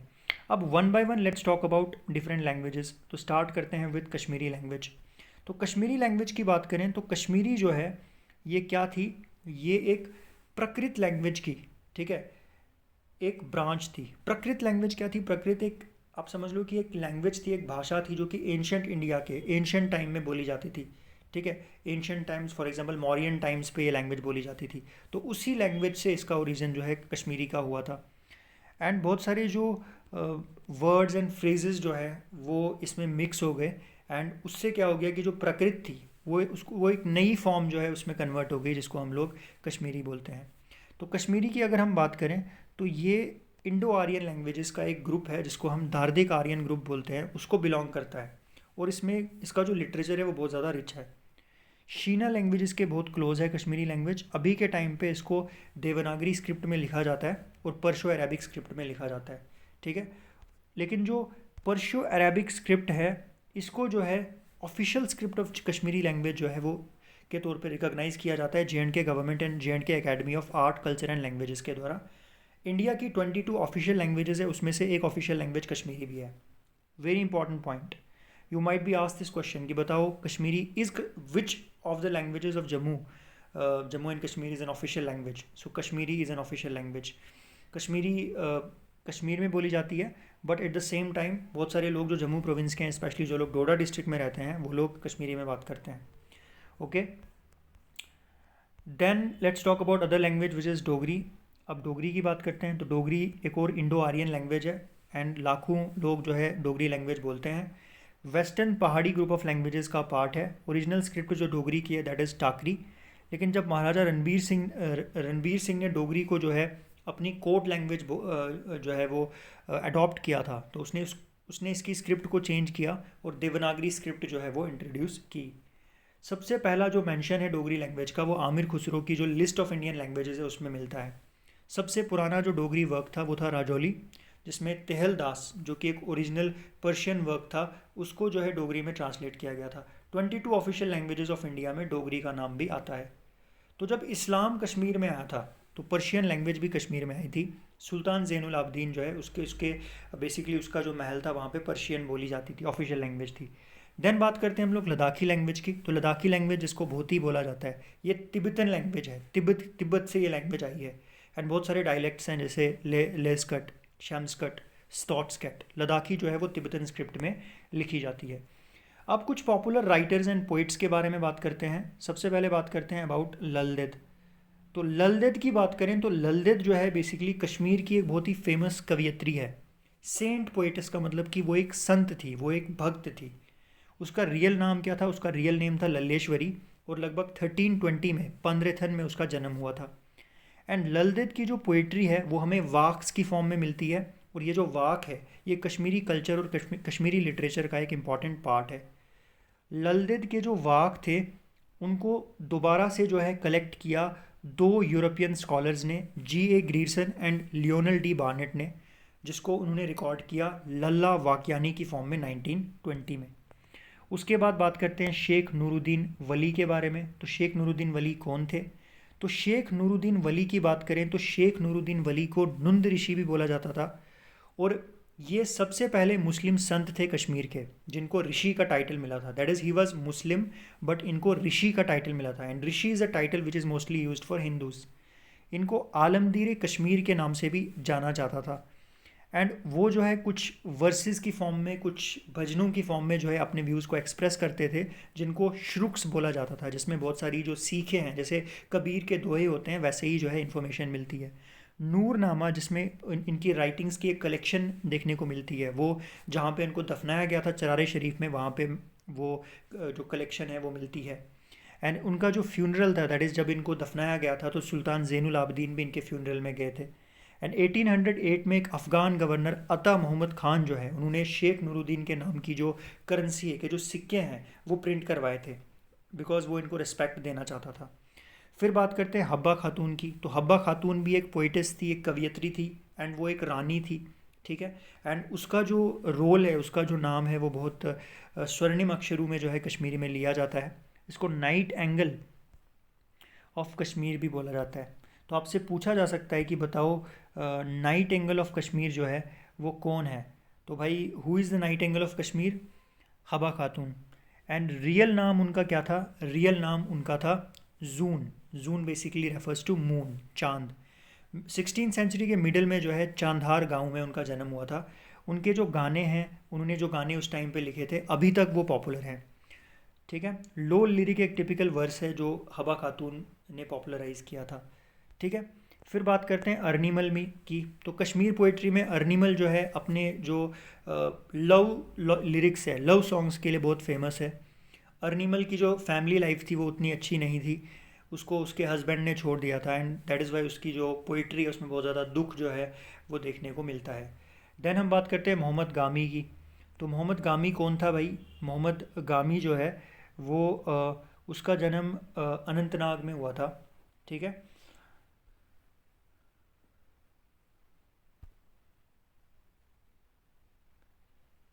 तो मोहम्मद गामी का जन्म अनंतनाग में हुआ था, दोरू शाहबाद में। एंड वो अपनी romantic poems Shirin Khusro, Yusuf Zulekha and Laila Majnu के लिए फेमस था। सिमिलरली उसने कश्मीरी में भी लिखा था मोहम्मद ऑफ गज़नी एंड हारून रशीद की हिस्ट्रीज़। मोहम्मद गज़नी गमी की जो यूसुफ जुलेखा थी वो जर्मन मैगज़ीन में 1895 में अपीयर हुई थी। फिर बात करते हैं रसूल मीर की। तो रसूल मीर जो है वो मोहम्मद ऑफ गनी के साथ, इन दोनों को जो है फादर ऑफ कश्मीरी गज़ल भी बोला जाता है। दोरू शाहबाद में अनंतनाग में इनका जन्म हुआ था। एंड लव सॉन्ग्स में एक इनोवेशन जो है इन्होंने लाई थी, दैट इज़ वाई इनको कीट्स ऑफ कश्मीर भी बोला जाता है, ठीक है। रसूल मीर का जो दिन है उसको सेलिब्रेट किया जाता है 24 अक्टूबर को। एंड एक बहुत ही फेमस गज़ल है जो आई एम प्रिटी श्योर कि आप में से भी बहुत सारे लोगों ने सुनी होगी, रिंद पोश माल, वो आज भी बहुत पॉपुलर है। और वो गज़ल किसने लिखी थी? रसूल मीर ने। देन परमानंद की बात करें तो परमानंद की जो पोइट्री थी वो भगवान कृष्ण को डेडिकेटेड थी। 3 इम्पॉर्टेंट पोइम्स थी, राधा स्वयंवरा, सुदामा चरिता और शिवा लागुन। परमानंद का रियल नाम था नंद राम और पेन नेम उनका था गरीब। फिर हम बात करते हैं गुलाम अहमद महजूर, शायर कश्मीर। तो जो नए कश्मीर का टाइम था, नए कश्मीर के टाइम में महजूर जो है वो सबसे महान था। अगस्त 11 1885 को इनका जन्म हुआ था मित्रीगाम विलेज में और प्रोफेशन से वो एक पटवारी थे। महजूर ने जो है कश्मीरी पोइट्री में एक नया स्पिरिट, एक नया उल्लास जो है वो भरा था और नए थीम्स उसमें इंट्रोड्यूस किए थे। उन्होंने एक पोइम लिखी थी द फ्लावर ऑफ निशात बाग, जो पूरी वैली में पॉपुलर हुई थी। उसकी जो पोइट्री है उसमें कश्मीरीज़ का जो स्ट्रगल है अपनी गवर्नमेंट के लिए उसको बताया गया है। रविंद्रनाथ टैगोर जो है वो महजूर की पोइट्री से बहुत ज़्यादा इम्प्रेस थे और उन्होंने उसको वुड्स वर्थ ऑफ कश्मीर बोला था। अब्दुल अहद आज़ाद की बात करें तो वो कश्मीरी गज़ल्स जो रसूल मीर एंड मोहम्मद गामी की थी उनसे बहुत ज़्यादा इन्फ्लुएंस था। एंड वो जो है वो क्या करते थे, वो रेवोल्यूशन जो कश्मीर में 1947 में आया था उसको बहुत ज़्यादा प्रमोट करते थे। एंड उसमें जो है उन्होंने बेसिकली वो लोग जो रिलीजन के ठेकेदार बनते हैं उनके ख़िलाफ़ उन्होंने बात की थी।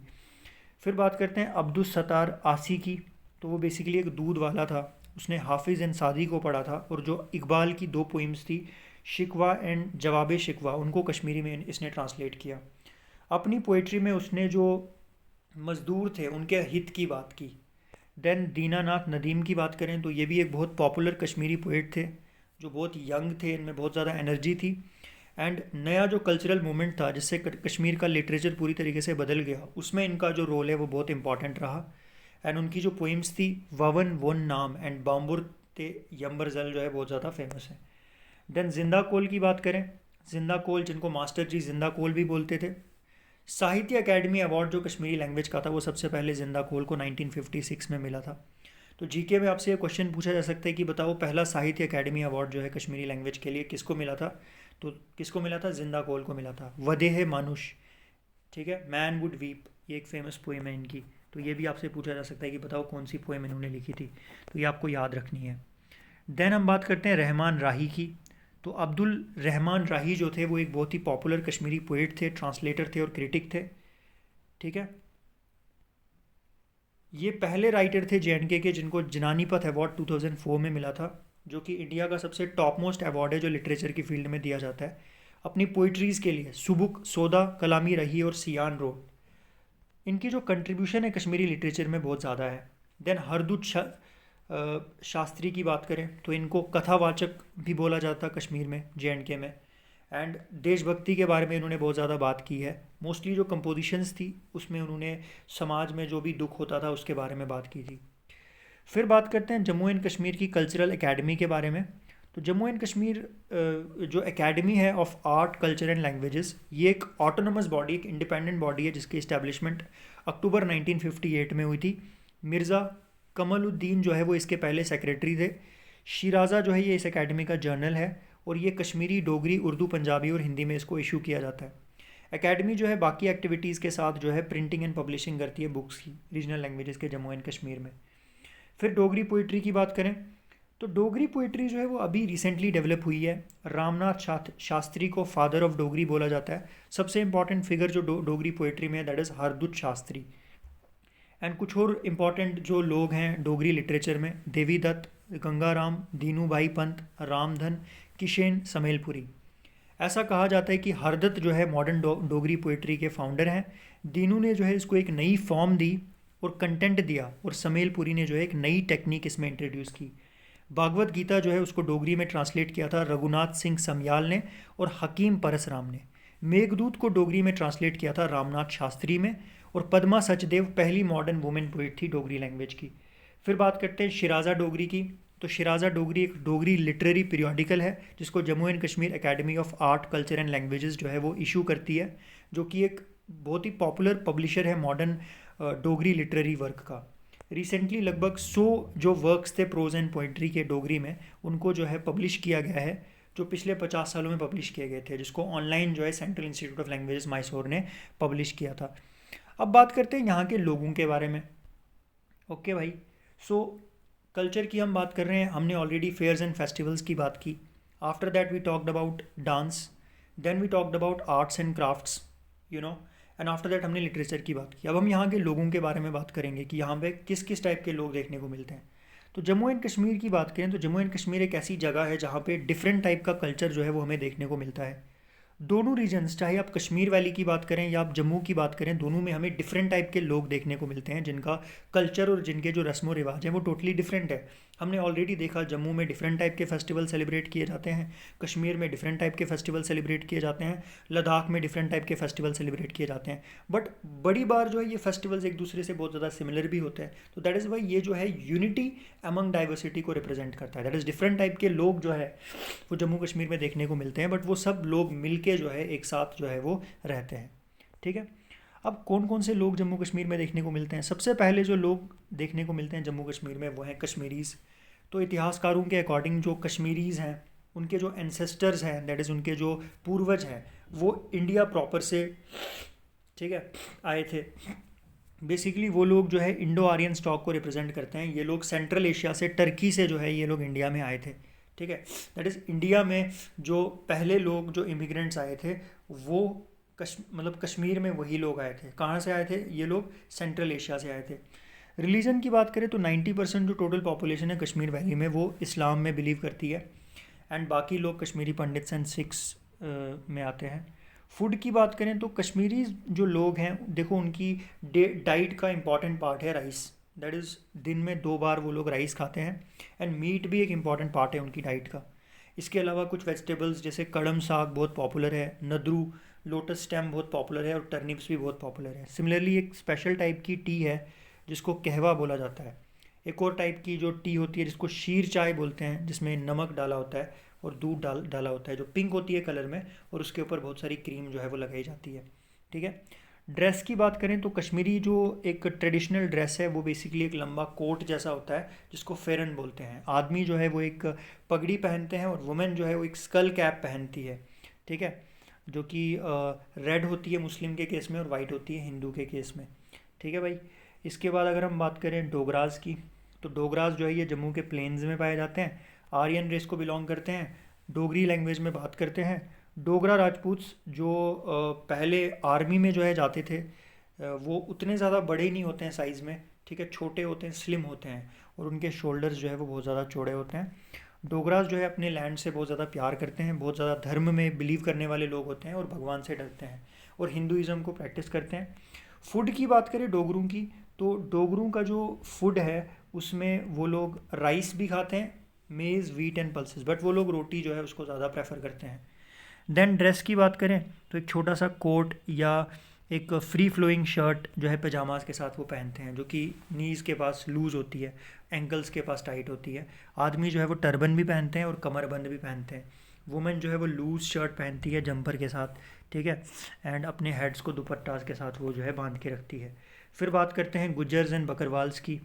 अगर हम गुज्जर्स एंड बकरवाल्स की बात करें तो जम्मू एंड कश्मीर की पॉपुलेशन का एक इंपॉर्टेंट पार्ट बनाते हैं वो। शेड्यूल ट्राइब का स्टेटस जो है इनको 1991 में मिला था। बकरवाल्स एक नोमैडिक कम्युनिटी है जो भेड़ और बकरियों को पालते हैं, और गुज्जर्स सेटल कम्युनिटी है जो एक जगह पे रहते हैं। बकरवाल घूमते रहते हैं, गुज्जर एक जगह पे रहते हैं जो गाय एंड भैंस पालते हैं। गुज्जर्स एंड बकरवाल्स के जो घर होते हैं उनको लोकल लैंग्वेजेस में कोठास एंड बंडीज बोलते हैं, एंड ये लोग इस्लाम को फॉलो करते हैं। मेन जो इनकी डाइट का पार्ट होता है मेज़, मिल्क और मिल्क प्रोडक्ट्स। फिर बात करते हैं गड्डीज़ की। अब गड्डीज़ कौन है भाई, लेट्स टॉक अबाउट देम। तो गड्डी जो है, जो लोकल पॉपुलेशन है चंबा डिस्ट्रिक्ट के भारमौर एरिया की एंड कुछ रीजन्स जम्मू एंड कश्मीर के, उनको गड्डी बोला जाता है। जे में जो गड्डीज़ हैं वो बनी, बशोली, बटोत, भदरवा, बिलावर, रामबन और उधमपुर डिस्ट्रिक्ट्स में पाए जाते हैं। मोस्टली जो ये लोग हैं इनके पास अपनी लैंड है और ये खेती बाड़ी करते हैं। देन हम बात करते हैं अबाउट दर्द्स कौन है। तो दर्द शिन कम्युनिटी जो जम्मू एंड कश्मीर की है, ये गुरेज़ वैली में और करगिल में रहती है। दर्द्स जो है गुरेज़ के वो मुस्लिम्स हैं, और करगिल में कुछ दर्द्स जो हैं वो मुस्लिम्स हैं और कुछ बुद्धिस्ट्स हैं। दर्द्स खेती बाड़ी करते हैं, पैस्टोरलिज्म पे डिपेंडेंट है, कॉटेज इंडस्ट्रीज़ पे और ट्रेड पे। एंड देन अगर हम बात करें तो पहाड़ी एथनिक ग्रुप, या जिनको पहाड़ीज़ भी बोला जाता है, तो पहाड़ीज़ की बात करें तो पहाड़ीज़ में कौन आता है? पहाड़ीज़ में हिंदूज़, मुस्लिम्स एंड सिख्स आते हैं। ठीक है। इसमें कश्मीरी ओरिजिन के लोग भी आते हैं जो रजौरी एंड पुंछ में जो है वो सेटल हुए हैं। पहाड़ीज़ में अपर कास्ट हिंदूज आते हैं और इंडिविजुअल्स आते हैं जो पीओके से आए थे। रिसेंटली गवर्नमेंट ऑफ इंडिया ने इनको एसटी स्टेटस जो है वो दिया है। देन पडरी ट्राइब की बात करें तो ये एक और ट्राइब है जो कि पाडर एरिया जो किश्तवाड़ डिस्ट्रिक्ट में पाया जाता है वहाँ पे देखने को मिलते हैं। पडरी होमलैंड जो है इसका जो बॉर्डर है वो लद्दाख के ज़ास्कर के साथ है नॉर्थ और ईस्ट में, और हिमाचल प्रदेश के पंगी के साथ है साउथ में, और वेस्ट में बाकी जे.एंड.के के साथ। लोग जो इस एरिया के हैं वो पडरी लैंग्वेज में बात करते हैं। रिसेंटली पडरी ट्राइब को भी जो है एसटी स्टेटस मिला है जे.एंड.के में। सिमिलरली जो सोशली एजुकेशनली और इकोनॉमिकली बैकवर्ड कोली कम्युनिटी है जे.एंड.के की, उनको भी रिसेंटली एसटी स्टेटस जो है वो गवर्नमेंट ऑफ इंडिया के द्वारा मिला है। एंड कोली कम्युनिटी जो है ये कठुआ, उधमपुर, रामबन और डोडा डिस्ट्रिक्ट जो जम्मू प्रोविंस के हैं उनके बैकवर्ड एरियाज़ में रहती है। फिर बात करते हैं वाल्मीकि कम्युनिटी की। तो वाल्मीकि कम्युनिटी की बात करें तो वाल्मीकि कम्युनिटी, जिनको वाल्मीकिस बोला जाता है, सैनिटेशन वर्कर्स हैं जो बेसिकली कूड़ा कचरा उठाते हैं जम्मू कश्मीर में। इनको पंजाब से जो है 1957 में लाया गया था बिकॉज सफाई कर्मचारीज़ ने जम्मू में स्ट्राइक की थी। ऑल्दो इन लोगों के पास अपनी ज़मीन है जम्मू में, ठीक है, और उम्र भर ये जम्मू में रहते थे, लेकिन बहुत सारे अधिकार इनको नहीं मिले थे। रिसेंटली वाल्मीकि कम्युनिटी को जो है एससी स्टेटस जो है जे.एंड.के सरकार ने दिया, ठीक है। And then J and K SC ST and OBC development corporation limited. तो Jammu and Kashmir schedule caste, schedule tribes and backward classes development corporation जो है वो 1986 में बनाया गया। मेन ऑब्जेक्टिव कॉरपोरेशन का क्या था कि जो टारगेट ग्रुप्स हैं उनको एजुकेशनल अपलिफ्टमेंट प्रोवाइड करना, ठीक है, और इनको ये सब फैसिलिटीज़ देना ताकि ये इकोनॉमिकली इंडिपेंडेंट हो जाए। पार्लियामेंट ने बिल्स क्लियर किए ताकि जो ST SC है जम्मू कश्मीर की उनकी लिस्ट मॉडिफाई हो। तो पार्लियामेंट ऑफ इंडिया जो है उन्होंने बिल्स पास किए हैं जिसमें उन्होंने Pahari ethnic group, Padri tribe, Koli community और गड्ढा ब्राह्मण्स को ST लिस्ट में इंक्लूड किया है। Constitution Jammu and Kashmir schedule tribes order amendment bill 2024 और वाल्मीकि कम्युनिटी को शेड्यूल कास्ट की लिस्ट में इंक्लूड किया है। Constitution Jammu and Kashmir schedule cast order bill 2024 Jammu and Kashmir. Government ने क्लियर किया है कि इसमें कोई डाइल्यूशन नहीं होगी और रिजर्वेशन जो ऑलरेडी मिल रही है गुजर्स एंड बकरवाल्स के एंड गड्डी कम्युनिटीज़ को, उस पर कोई इफेक्ट नहीं पड़ेगा, इनको एडिशनल रिजर्वेशन मिलेगी। GD शर्मा कमीशन की बात करें तो GD शर्मा कमीशन, जिसको Jammu and Kashmir socially and educationally backward classes commission बोला जाता है, मार्च 2020 में ये कमीशन बनाया गया था ताकि जो ये socially and educationally backward classes हैं, ये जो प्रॉब्लम्स फेस करती हैं उनको देखा जाए। Schedule caste and schedule tribes composition की बात करें तो इसमें जस्टिस रिटायर्ड GD शर्मा इसके चेयरपर्सन थे, लाल भारती IFS रिटायर्ड मेंबर थे, मुनीर अहमद खान IPS मेंबर थे। मेन ऑब्जेक्टिव क्या था कि क्राइटेरिया डिटरमाइन करें, ठीक है, जिसमें हम देखेंगे कि किस क्राइटेरिया की बेसिस पे हम लोगों को ये जो स्टेटस है, कैटेगरी का स्टेटस है वो देंगे। मेन रिकमेंडेशंस क्या थी कि जो पहाड़ी कम्युनिटी है, पडरीज, गड्डी ब्राह्मण्स एंड कोली ट्राइब्स, उनको शेड्यूल ट्राइब्स में इंक्लूड किया जाए। वाल्मीकि कम्युनिटी को शेड्यूल कास्ट की लिस्ट में जो है इंक्लूड किया जाए, और सोशल कास्ट कैटेगरी जो है उसको चेंज किया जाए एज OBC। नून चाय की बात करें तो नून चाय, जिसको शीर चाय बोला जाता है, कश्मीरी टी, गुलाबी चाय, पिंक टी एंड नमकीन चाय, एक ट्रेडिशनल सॉल्टी टी है जो कश्मीर वैली में ओरिजिनेट हुई थी। गन पाउडर टी के साथ इसको जो है बनाया जाता है milk, salt and baking soda के साथ, जो कि समोवार में प्रिपेयर की जाती है। अब क्यूजीन्स की बात करें तो अब हम बात करते हैं खाने की, ठीक है, कि भाई क्या क्या क्यूजीन जो है, कौन कौन सा खाना जो है यहाँ पे देखने को मिलता है। तो लेट्स टॉक अबाउट इट। तो कश्मीरी क्यूजीन की बात करें तो कश्मीरी जो क्यूजीन है उसमें वेजिटेरियन डिशेस भी हैं एंड नॉन वेजिटेरियन डिशेस भी हैं। ट्रेडिशनल जो कुकिंग है कश्मीर की, उसको वाजवान बोला जाता है, जिसमें डिफरेंट कोर्सेज में जो है मील्स देखने को मिलते हैं। और ये प्रिपरेशन, वाजवान की प्रिपरेशन अपने में एक बहुत बड़ी स्किल जो है उसको कंसीडर किया जाता है। तो फेमस डिशेस जो कश्मीर में हैं, रिश्ता, कबाब, मेथी माज, गोश्ताबा, तबक माज, मर्स वांगन कोरमा, यखनी, रोगन जोश, आब गोश, दूध रस, पुलाव, हाक, दम आलू, नदरू, सोक वांगन, वाज कोकुड़, देने full and phirni. And I am pretty sure कि जो भी कश्मीर के लोग होंगे उन्होंने इनमें से बहुत सारी डिशेस खाई भी होंगी। एंड देन डोगरा डिशेस की बात करें तो जम्मू प्रोविंस का भी अपना एक क्यूजीन है और डोगरा डिशेस भी पूरे इंडिया में फेमस हैं। दाल पत मानी, औरिया, अम्बल, मिठ मद्र, गुचियाँ, खट्टा meet, cures, kalari, Bhabru and rajma चावल। एंड देन लद्दाखी डिशेस की बात करें तो लद्दाखी लोगों का भी अपना एक ट्रेडिशनल फूड है जिससे लोकल एग्रीकल्चर प्रोडक्ट से बनाया जाता है, जैसे थुकपा, थिनतुक, स्क्यू, पाबा एंड तांगतुर, मोक मोक, कैप्से, नैमतोक, शारजिन, तागी, बुशक्रुक, मेयारो, ठूड एंड लोबो। तो इस तरीके से जो कल्चर है जम्मू एंड कश्मीर का वो फिनिश हो चुका है। तो हमने जम्मू एंड कश्मीर को पूरी तरीके से पढ़ लिया है। And Jammu Kashmir and culture में हमने 6 चीज़ें पढ़ी। सबसे पहले हमने जम्मू एंड कश्मीर का जो कल्चर है उसकी हमने शुरुआत की। एंड उसमें हमने स्टार्टिंग में हमने बात की थी अबाउट फेयर्स एंड फेस्टिवल्स की हमने बात की थी। ठीक है, तो फेयर्स एंड फेस्टिवल्स की हमने बात की। उसके बाद हमने जम्मू कश्मीर में जो कुछ popular festivals, fairs and festivals की हमने बात की। हमने कश्मीर वैली के फेयर्स एंड फेस्टिवल्स में खीर भवानी की बात की, Eid festival, tulip festival, Amarnath yatra, Shivratri festival, Navroz festival, Baisakhi festival, Jhiri mela, Bahu mela, Lohri. And ऐसे हमने फिर आगे फूड की बात की, हमने आर्ट एंड कल्चर की बात की। तो हमने एकदम सारी जितने भी हमारे जो कल्चर का एलिमेंट आता है उसमें जितनी भी चीज़ें आती हैं उनको हमने स्टडी किया। तो इस तरीके से हमारा जो कल्चर वाला पार्ट है जम्मू एंड कश्मीर का वो फिनिश हो चुका है। And I am pretty sure, I hope कि आपको ये लेक्चर जो है पूरा समझ आ गया होगा। एंड तो इस तरीके से हमारी जो ये वन शॉट सीरीज़ है उसका ये थर्ड लेक्चर था। एंड आगे हम ऐसी और भी वीडियोस बनाएंगे। नेक्स्ट वीडियो डेफिनेटली, अब आप में से कुछ लोगों ने कमेंट भी किए थे इस वीडियो में कि आप चाहते हो कि मैं ये सीरीज़ कंटिन्यू करूं। तो आप में से अगर कोई बंदा कोई सजेशन देना चाहता है कि कौन सी नेक्स्ट वीडियो होने वाली है, नेक्स्ट जो वीडियो है वन शॉट वीडियो, आप किसके ऊपर चाहते हो, तो आप वो कमेंट करके मुझे बता सकते हो कि कौन सी नेक्स्ट वीडियो जो है मैं बनाऊं। तो होपफुली वो नेक्स्ट वीडियो हम लोग बनाएंगे। एंड ऑल्सो टेलीग्राम जो मेरा चैनल है उसका भी मैंने लिंक जो है अपने बायो में दिया हुआ है यूट्यूब में, और मैं इस वीडियो के लिंक में भी, इस वीडियो के बायो में भी वो लिंक जो है आपको प्रोवाइड करूँगा। तो आप उस टेलीग्राम के चैनल को भी मेरे ज्वाइन करें और वहाँ पे भी आपको अपडेट्स मिला करेंगी, जो स्टडी मटेरियल वगैरह है वो आपको वहाँ पे भी मिल जाएगा। So with this I would like to finish the video. Thank you all. Okay.